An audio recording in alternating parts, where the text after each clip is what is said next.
La répartition des ressources naturelles entre Gabonais, en toute sincérité et dans le respect de l'ordre constitutionnel, s'impose vigoureusement sur la table des discussions populaires dans notre pays, le Gabon. La transformation de nos infrastructures scolaires, sanitaires, industrielles est bien une réalité qui chaque jour mine notre société. La raison pour laquelle nos jeunes sont dans les rues, envahissent nos carrefours, en développant des activités illicites telles que la vente de drogue, le vandalisme et bien d'autres insécurités que je pourrais citer ici. Puisque le chômage est à plus de 40% de la jeunesse gabonaise. Il faudrait donc comprendre qu'ici, la jeunesse est inquiétée. Au centre des mots politiques, économiques, la jeunesse est au centre des décisions macabres prises par ses dirigeants. Mes très chers compatriotes, Gabonais et Gabonaises, le Gabon est un pays qui appartient aux Gabonais. Nos 9 provinces, nos richesses pétrolières, nos richesses forestières, minières, aériennes, ce sont des richesses gabonaises qui appartiennent à l'État gabonais et qui doivent être réparties entre Gabonais et Gabonaises. Pour ce fait, en ce qui me concerne, de mon humble avis, je rappelle aux autorités compétentes en vigueur, en date d'aujourd'hui, que le Gabon n'est pas votre territoire, mais qu'il est bien le territoire de l'ensemble de tous les Gabonais, aussi bien sur le territoire national qu'à l'étranger. Je rappelle aux autorités compétentes en vigueur, en date de ce jour, que la taxe qui a été imposée aux Gabonais est une taxe qui n'est pas prise en compte par l'opinion publique et qui devrait être repartie dans les poubelles où elle aurait été prise. De mon humble avis, ce qui s'impose au Gabon doit être fait dans les délais. Le peuple gabonais est souverain, souverain aujourd'hui, souverain demain, souverain toujours. Le discrédit de l'État gabonais, le débit de l'État gabonais, l'ensemble des mensonges orchestrés par notre gouvernement, toutes ces choses sont vues, conçues, regardées, admirées, de par l'opinion internationale, aussi bien que par l'opinion nationale. Preuve de foi constentionnelle, avec organisation exponentielle, que le peuple gabonais, un jour, un autre jour, se décidera d'aller voter un autre élu. Un élu, non pas dans le sens de la révolution, mais dans le sens de la construction. Un élu à l'approche et à l'amorce, aux besoins du peuple, à l'écoute de toute personne. Les Gabonais ont voté le 12 avril 2024 un Gabonais. Ce Gabonais n'est plus aujourd'hui à l'écoute du peuple, puisque certaines personnes n'ont pas droit aux audiences. Certaines personnes ne sont pas reçues. Sur les réseaux sociaux, plusieurs personnalités gabonaises, des chefs d'entreprise, ont déposé des audiences auprès de notre élu que nous avons voté le 12 avril et qui a remporté les élections à plus de 95% de voix. Les audiences ne sont toujours pas reçues. Une catégorie de personnes est reçue. C'est un cercle familial que je déplore avec un cœur ouvert, avec une âme ensanglantée. Très chers Gabonais, sincèrement, il y a des personnes qui se sont hissées dans notre pays, dans notre système diplomatique et économique, politico-administratif, pour détruire les intérêts primordiaux et inspirer un vent de déséquilibre à la sûreté de l'État gabonais. Le peuple gabonais prend note de toutes les mauvaises actions causées par ses dirigeants. Le peuple gabonais aujourd'hui, comme tout par ailleurs, et bien d'autres par ailleurs, comme à l'étranger, comme sur place, prennent acte de la mauvaise gérance depuis 2025 lors de l'entrée en vigueur du premier gouvernement. Très chers compatriotes, Gabonais et Gabonaises, soyons vigilants, car par ce fait, je viens pour rappeler aux institutions, aux autorités publiques et privées, que les promesses qui ont été annoncés par le président de la République, son Excellence, l'ex-général de brigade, Brice Clotaire Oligny, lorsqu'il a tenu son discours à la nation le 31 décembre 2024, il a assuré les Gabonais. Il a dit qu'il créerait 163 000 emplois en envisageant, bien sûr, le port en eau profonde de Mayumba, le barrage hydroélectrique de Mayumba et la voie de fer qui devait relier Mayumba, Belinga et Boué. Ces trois projets majeurs annoncés par le président de la République le 31 décembre 2024 devraient rentrer en vigueur le 1er janvier 2025. Ces projets majestueux et gigantesques n'ont jamais vu le jour.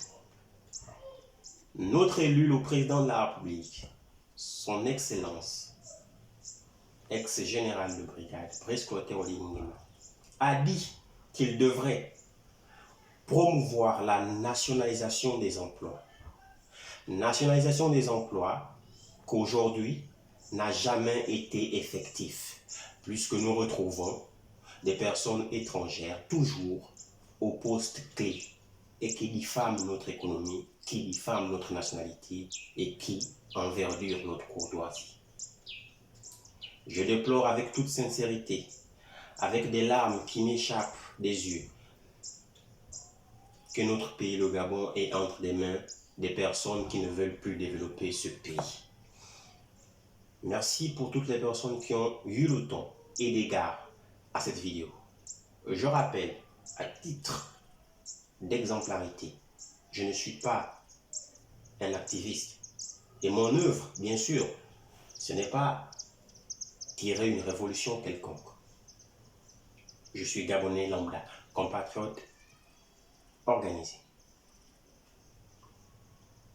Mon objectif est de sensibiliser et d'attirer l'attention des autorités gabonaises que le Gabon, notre pays et sa population vivent dans des conditions insalubres, avec le manque d'électricité, le manque d'eau, une alimentation chère, un panier de la ménagère qui est vide, avec des salaires très moindres, et avec le phénomène des prestations de services dans les sociétés qui s'est multiplié par 20, aujourd'hui, le Gabon, terre léguée par nos ancêtres, avec un héritage énorme, est devenu une poubelle internationale.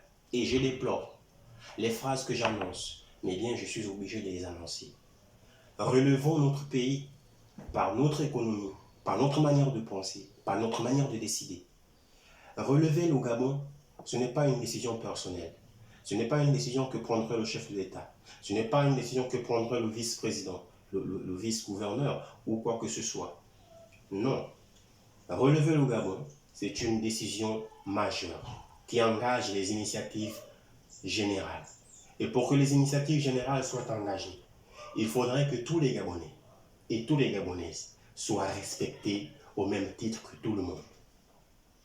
Enfin, pour mettre fin à cette vidéo, je vais m'adresser avec toute sincérité et sans retenue à l'ensemble des personnalités publiques et privées, au haut sommet de l'État gabonais et à toutes les personnes qui dirigeantent notre société gabonaise. Les pires gouvernements que je n'ai jamais vus sont nés au Gabon. Les pires dirigeants que je n'ai jamais vus sont nés au Gabon. J'ai lu des livres, vous pouvez voir, sur le leadership, sur les hommes qui sont riches, comment parler, s'exprimer, la politique, l'économie, et bien plusieurs livres. J'ai lu des auteurs et des auteurs. J'ai lu des gouvernements. J'ai lu le système économique, le système politique, comment sont nés les gouvernements et le système de Troie. J'ai lu toutes ces choses et j'ai fait des recherches. Et j'ai compris qu'au Gabon, notre pays, est le pays où les pires gouvernants, les pires gouvernants sont nés. Les pires présidents sont nés. Les pires gouverneurs, les pires premiers ministres sont nés au Gabon. Et je n'ai jamais vu un gouvernement aussi pire parmi tous les gouvernements au monde que les gouvernements dont j'ai fait des recherches, commençant depuis 1960, 1967, 1980, 1980 par 1993, 2000, 2005, 2009, 2016, 2023, 2025, le Gabon est désorganisé. Une désorganisation sociale que je déplore et que le Gabon déplore. Un côté des arrestations des personnes qui essaient de militer. Ils sont enfermés, ils sont muselés, incarcérés. D'un autre côté, la jeunesse gabonaise qui se débrouille dans les rues avec des actions et des manières de faire illicites comme la vente de drogue, le vandalisme, le banditisme. D'un autre côté, on retrouve cette catégorie de personnes qui est la vieillesse, dénies de leur pension, qui n'arrivent pas à percevoir leur dû, qui vivent dans des conditions compliquées. De l'autre côté de la rive, on a des Gabonais et des Gabonaises qui possèdent un handicap et qui n'ont pas la capacité de travailler. Non pas parce qu'ils n'ont pas la volonté, mais parce qu'ils n'ont pas les moyens nécessaires adaptés à leur activité. Ils sont laissés à eux-mêmes. Par derrière de la politique gabonaise, on retrouve ces personnes avec des maladies mentales, des problèmes mentaux et des troubles psychiatriques dans les rues, dans les carrefours. Ils sont délaissés à eux-mêmes, la politique n'en a rien à dire et aucun œil, aucune caméra sur eux. Aux abords de notre économie et à l'entrée de notre démocratie, on retrouve bien sûr aux emblèmes rigoureux et au palais royal ces Gabonais lambda, différents de tous les autres, qui bénéficient bien évidemment d'un statut social très intégré, des opportunités d'affaires exponentielles. Voici cette division sélective du Gabon. Pays pétrolier depuis plusieurs années, avec autant de richesses comme l'or, le bois, les minéraux qu'on ne pourra pas citer, mais avec un sous-développement crucial. Un match sans arbitre est encore mieux qu'un match avec un arbitre corrompu. Parce que lorsqu'un arbitre est déjà corrompu, eh bien, ça ne vaut la peine de continuer à regarder le match. Et c'est exactement ce qui se passe au Gabon. Les dirigeants sont corrompus et donc ça ne sert à rien de continuer à diriger le pays. Je vous remercie sincèrement. Partagez la vidéo sur l'ensemble du territoire national.